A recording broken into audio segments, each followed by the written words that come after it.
Okay, Willis, let's now talk about the issue around police reforms. What more needs to be done? Because we saw the clamour was earlier on that the Inspector General must take responsibility and resign, and he did.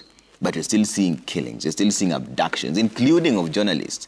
And then police come out and say, sorry, that's not the person we're looking for, even though he was bundled in a vehicle in a police station. So what more needs to be done to change this system? You know, I want us to understand something. We are going through a very interesting period. This is part of what is called nation building.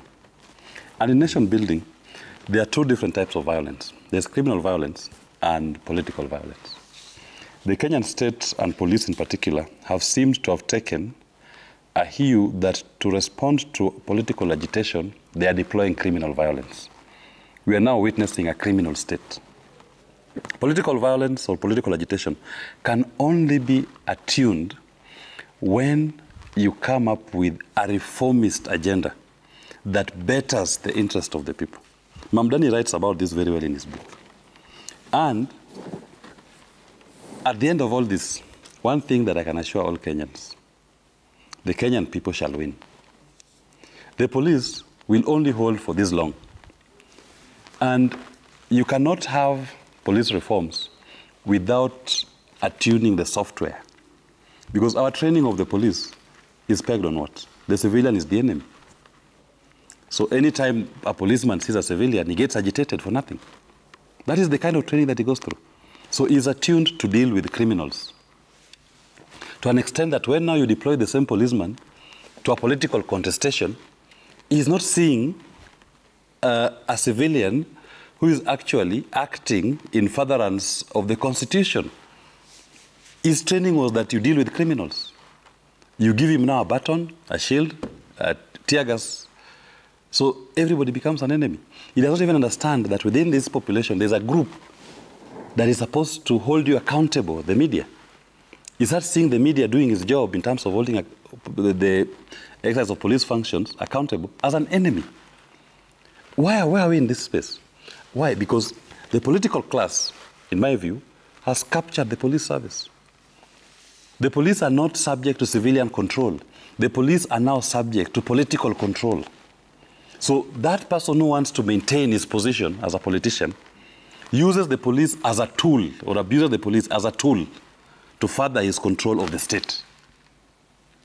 When we said in our constitution that police functions must be, police service must be subject to civilian control, we meant that the civilian is the citizen.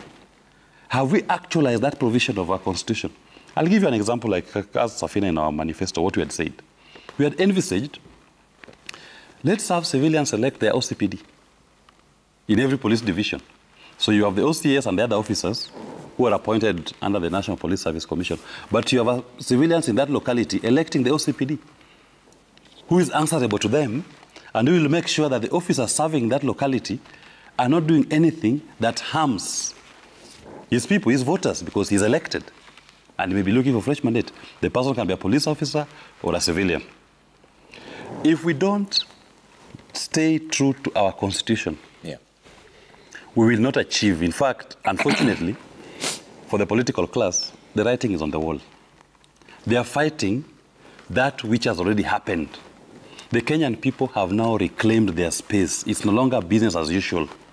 And the police who are being misused here, I always say this. I am in court with Thomas Yobe. That gentleman was an OCS in Kisumu when Baby Pendo was killed. He is here in Milimani Commercial Criminal Court, begging for his life not to be charged.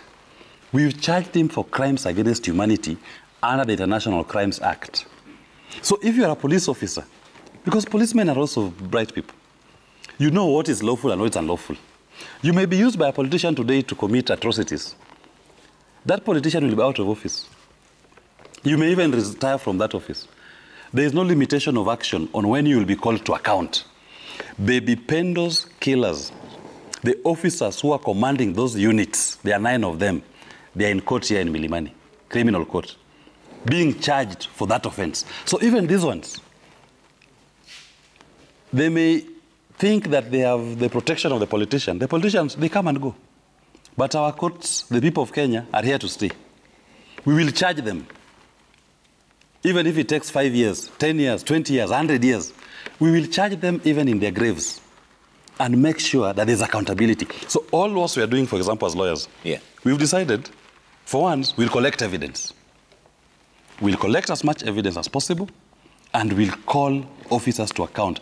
And more so, even if we are not able to identify the particular officer, we will go for the commanding officer who had command responsibility of the unit that caused these atrocities. Because the Baby Pendo incident was in 2017. It was in 2017. 7 years later, we are in court today. Okay. Those policemen have now filed constitutional petitions begging the court, please stop our prosecution. The criminal charge sheet has been prepared and presented in court. Okay. In fact, I think we are getting a ruling next week. Okay. On their constitutional petition. Let me bring in Joe on this. And Joe, you're the one who raised this earlier on. Is resignation of the IG enough? Because you saw Japhet Koome leave office. Has that changed anything? If we are, Trevor, we are living at during interesting times. We are now feeling the real effect of the 2010 Constitution.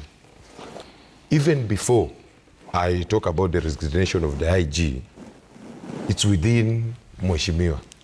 When the Constitution talks about members of Parliament being representative of the people, it means you must adhere to what the people are saying. If the people say go and vote no, it doesn't matter whoever you met before you entered Parliament to vote. It means go and vote no. That's what it means, representation of the people. When you get your car allowance to go to the village, to go to the barazas, to go to the funeral, and you raise a critical issues and people boo you and tell you, we don't want that, you must come back to Parliament and vote no. But instead, our parliamentarians choose to vote according to whoever they met last before they enter Parliament. So now, to this issue about IG resignation. You know, in our Constitution, Article 10 talks about national value, where state officers must act in accordance with the Constitution and the national value. When you talk about transparency, when you talk about accountability, when you talk about integrity, those are not just normal words.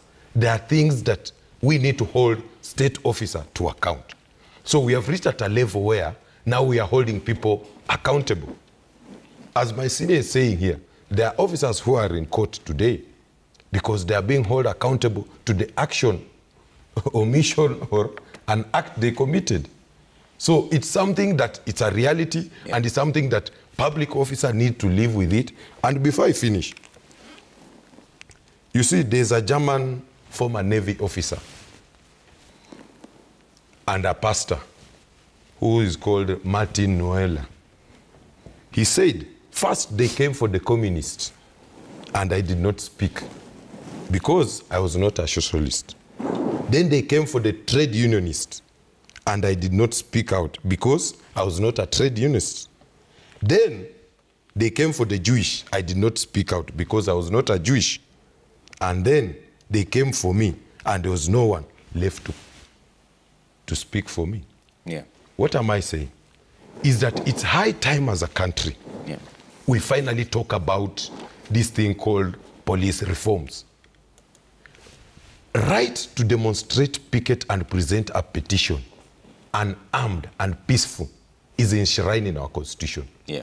It is high time that even the syllabus that police use at Kiganjo is revised to reflect that. Because clearly, you can go to a case law, petition number 544 of 2015. Boniface Mwangi wanted to present a petition at Gate A of State House. What did the court say? Yes, you have a right to present a petition. But Gate A of State House is part and parcel of secure and gazetted area. You can demonstrate, you can picket anywhere and present your petition. but not within this square. So it means your right to demonstrate is enshrined in the Constitution. And what the police are supposed to do is to receive your notification. You as the leader or as the organizer of the protest, you present the notification. They receive, they give you a go-ahead, they provide security to the people who are protesting and the lives and property of those other people who are going on with their normal business. Because I presume, if tomorrow I'm organizing a maandamano along the Nispreet, there are those ones who are not part and parcel of maandamano. They want to continue their business. So the police are supposed to come in to protect the property and the lives of people. That's where I stand. So Frank, what kind of reforms are needed? Because we've seen the Inspector General resign, which is fine. Article 37 allows people to peaceably assemble unarmed, but we've seen the police say that they're not going to allow this one because they say there's going to be infiltration of goons in this. We've seen the Fourth Estate literally come under attack. In fact, one of our own was shot twice in Nakuru.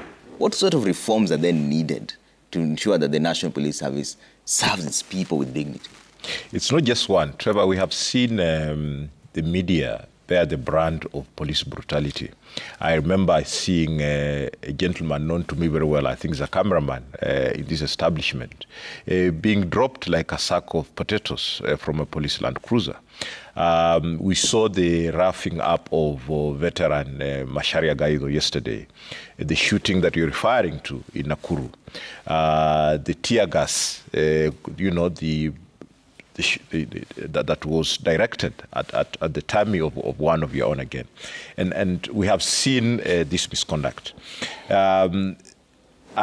Trevor, there are clearer guidelines today from a police force before 2010 to a police service, in name at least, after 2010, providing clearer guidelines for police conduct, accountability, mechanisms, and oversight. The issues around comprehensive training in terms of human rights, in terms of community policing, in terms of ethical standards, and of course also ongoing professional development are things that have been factored in.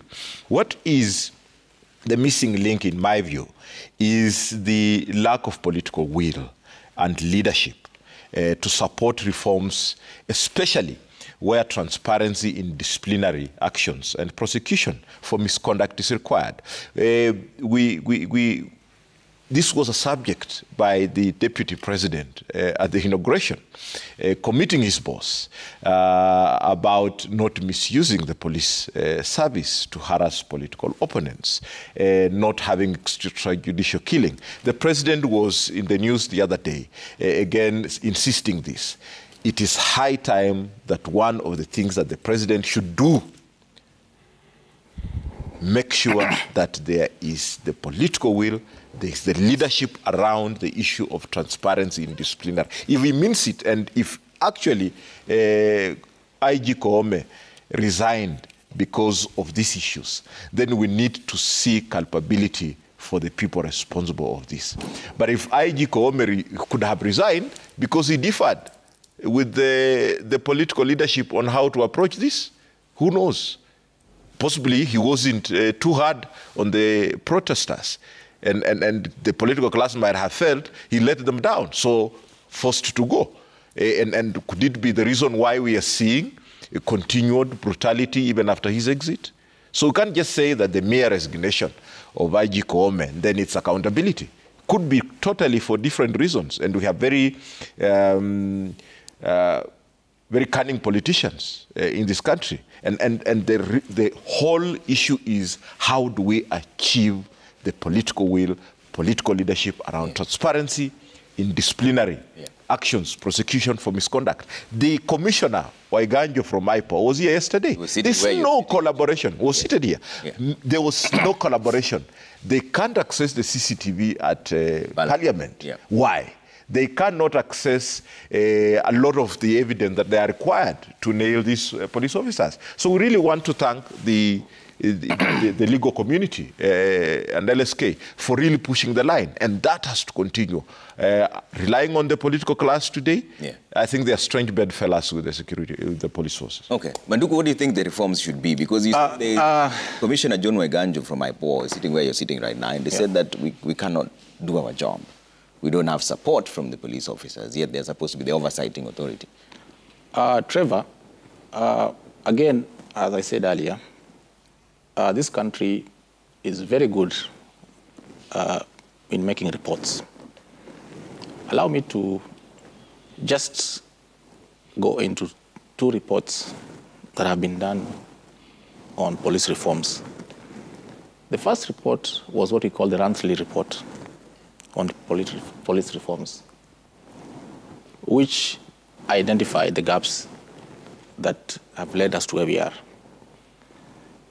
That report summarized by saying that the problem with police is that there lacks a competent leadership with a clear vision to steer any meaningful reports, any meaningful reforms within the police force. Recently, we had the Maraga report, which was given to His Excellency the President not too long ago. This report identified 5 areas that were a challenge to the police. The first area was what they called underfunding. The second area was endemic corruption. The third area, if I remember, was to do with leadership, which coincidentally confirms what Ransley had said earlier. The fourth area is to do with human capital, and this is where the problem is. By human capital, we are talking about the whole process of recruitment, promotion, deployment of the police, training, medical allowances, remuneration. In fact, they recommended that the basic police officer should have a pay rise of at least 40%. To do with issues to do with housing, transfers, and a whole range of problems. And in fact, that is where the problem is. The report talked about non-automation in the human resource departments of the National Police Service. And the last area the report talked about what they called structural changes. Now, to address the issue of career progression, one thing that the report identified was that there was a lot of stagnation among the junior officers in the police force. In fact, an officer would stagnate in one grade until he retires. And so they came up with a recommendation that some of these ranks should be broken down. For example, they said for an inspector, should have Inspector 3, Inspector 2, Inspector 1. Constable 3, 2, 1. Corporal 3, 2, 1. So that you expand the establishment. Now, unfortunately, this will need some legislation. In fact, there's a bill, there's supposed to be a bill in Parliament to enable the police have these tools. But then, the biggest challenge we've had with police is the entry level. You see, politicians are given letters in the office of the president, and we go dishing them out in Vindros. So you are likely to get the wrong person, ab initio. Instead of doing the right thing by advertising it, either on the portal or in the papers, go for a competitive interview and take the best. What you see happening when they come for police recruitments are just shams. Because they will come and say they're picking 2 people per ward. And there are 1,450 wards in this country. So a simple math will tell you they are supposed to pick 2,900 people. But those who report in Kiganjo are 5,000. The extra were given to we politicians, and we picked our relatives. And so when you enter into a disciplined force in the wrong way, you are not likely to change. Why? Because you have a godfather, because you didn't go in through merit, And we saw that even with the teachers. The other day, you saw politicians in my home area dishing letters in Finros. So you also confirming this? You say... This has always just been rumors. Yeah, I saw it myself. I saw they say, oh... So you're confirming this? Wapi, ile kijana Willis, kuja, shika barua, enda kesho fundisha. And you go to teach in a school where there are untrained teachers who've been waiting for an opportunity. Some of them graduated 10 years before you. And this is a problem we have. Even if you have to give Willis' son a letter, don't show the others. In fact, I liked what the deputy president keeps saying. Don't vomit when you're ukishiba usitapike. Call Willis kando and tell him ficha hii kitu. How are you given these letters? Patronage, political patronage. So you call for them, is it corruption? Political patronage. And that is the problem with Kenya. Yeah. We don't believe in merit. Do you request or they offer? Yeah, but that's the question. If you vote yes, you're given. You know. So I didn't vote yes, so I'll not get. So bad. What I'm saying in short, the entry level matters a lot. Okay. Because then it gives you a career progression, how you're going to behave in the future. When you know that I have a godfather called Manduku, even if tomorrow I'm transferred to a semi-arid area, I'll go call Manduku, and Manduku will call the Inspector General, and I'll be returned to Nairobi. You know, that is the problem. Okay. There's no clear structure on transfers, deployment, promotion, training, career progression, nothing. And if they are there, they are just in the books, but they're not followed. And why are they not followed? Because we lack competent leadership to adhere to those. Okay. These things are in the reports. In fact, the Maraga report just confirmed what Ransley had said a few years ago. And we just say, in fact, don't implement everything. Implement just 2 things. 1, on the career progression. 2, on entry and recruitment. 3, on motivation and remuneration. And the police will be transformed. Okay. All right. We're running out of time here, gentlemen. There's very interesting revelations by Mheshimiwa Manduku this morning. You know, when they're a politician, you know everything. I'll start by taking closing remarks from you, Willis. What next for Kenya as a country now? Because there seems to be a standoff. Dialogue on one side, people are calling for a dialogue, there's no dialogue. Manduku is confirming ODM now wants to work with government, people are saying they're not. Azimio is refusing to work. What next for us? What will happen is there's going to be a dialogue between ODM and Kenya Kwanza. But that will not be the dialogue of the people of Kenya. And as I said, ODM is free to dialogue with Kenya Kwanza and go and take ownership of the failures of William Ruto. Let them be in the bullseye. And there'll be consequences to it. But the reasons that led us to where we are not going to be addressed in that dialogue. In fact, the ODM dialogue with Kenya Kwanza is 1 year late. It is part of the contestation from the Mandamanos of last year, where they came up with a NADCO report, which they had gone quiet on it. It only took Gen Z to come out and start this new agitation that now even William Ruto saw sense in reaching out to ODM to try to now start fast-tracking what they had started last year. I see a very tense situation going forward because this group of Kenyans who are protesting, they don't have a leader. Nobody can speak for them. And the only way you're going to speak to them is if you allow each of them to speak for themselves. And the only way to do it is to give that person a ballot paper to go and cast his vote to elect their representative. Anything short of the exercise of a ballot right, there will not be any rapprochement between the Gen Z protests and the current political leadership. That ballot day must come.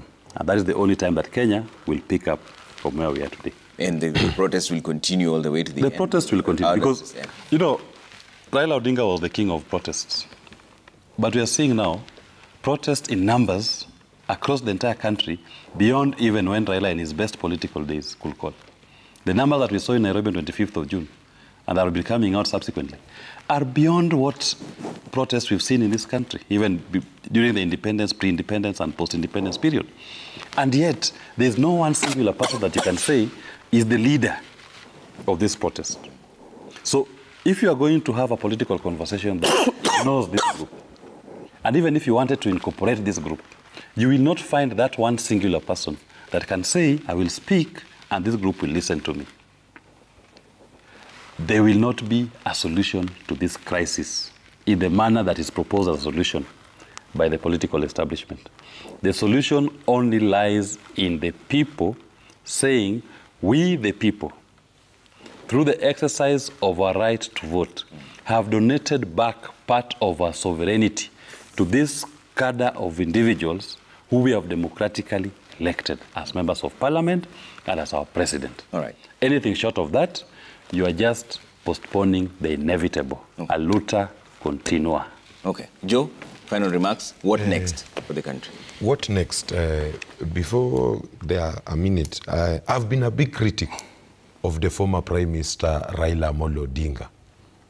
But to what has transpired from yesterday up to today going forward, Raila is in that moment that the late Professor Saitoti found himself in Kasarani, where he started by saying, there comes a time where the country is bigger than. Going forward, we have issues. Genuine issues have been raised by the young people of this country and Kenyans at general. We need to prioritize those issues and tackle them one by one. If we do that, we will move forward as a country. Okay. And as I always said, as a young person, because I'm remaining with 1 year to cross to 35. In 2022, I participated in that election. And I can tell you, as a young person, we missed an opportunity there to speak and air our view. We had a register of 22 million Kenyans. Around 15 million voted. And the noise that you are hearing is about the 8 million plus that did not vote. When the decision about your country are being made and you're absent because you are busy feeding and clothing your children, when the consequences will come, you and they will face them. Okay. Frankly, closing remarks. What next? I think the people-centered conversation is actually ongoing. I want to urge the young people, the Gen Zs, to continue stepping up. And this stepping up, being the face of these leaders, making them uncomfortable, is what will make sure that the agenda that is very crystal clear is further crystallized and is not aborted and is not hijacked into an elite settlement like the way we are seeing it becoming. If the opposition has failed, then it has failed at a very opportune time, because then the citizen is woke and they will offer the necessary opposition. We demand continuously accountability for the lost lives, for police brutality. Those issues must be addressed. The issue about anarchy cannot be an issue to place responsibility on the young people. The people with the instruments of power have the responsibility to maintain law and order and not contribute to disorderliness. Okay. On the issue that my brother Halende is mentioning, it's a high time to have a conversation on this country about elections. I think we need to make voting compulsory. Compulsory? Yes, thank you. Thank you. I don't want to repeat what my colleagues have said, but when I was a young man, there was what we call the breakdance movement. And all of us tried to dance, breakdance. And I remember a song by Michael Jackson, Man in the Mirror. I think my message to the president is the lyrics of that song, Man in the Mirror. He is the man in the mirror. He has to make, he's going to make the change. He has to make it right. And he has to start with his cabinet. I don't think people want to see any familiar face. I don't think people want to see his friends in that cabinet. What I'm getting is that people want to see serious technocrats, so that when the cabinet is unveiled,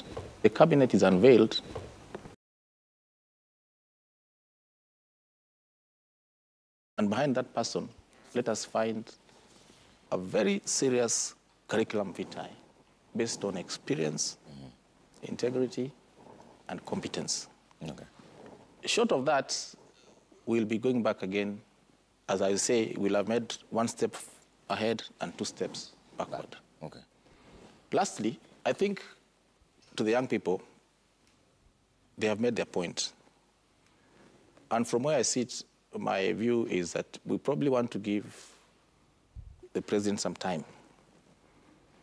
Because again, it's not sustainable to come to the street every week.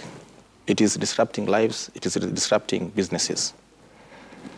Let us give him about 3 months to sit with our party leader and craft a new government.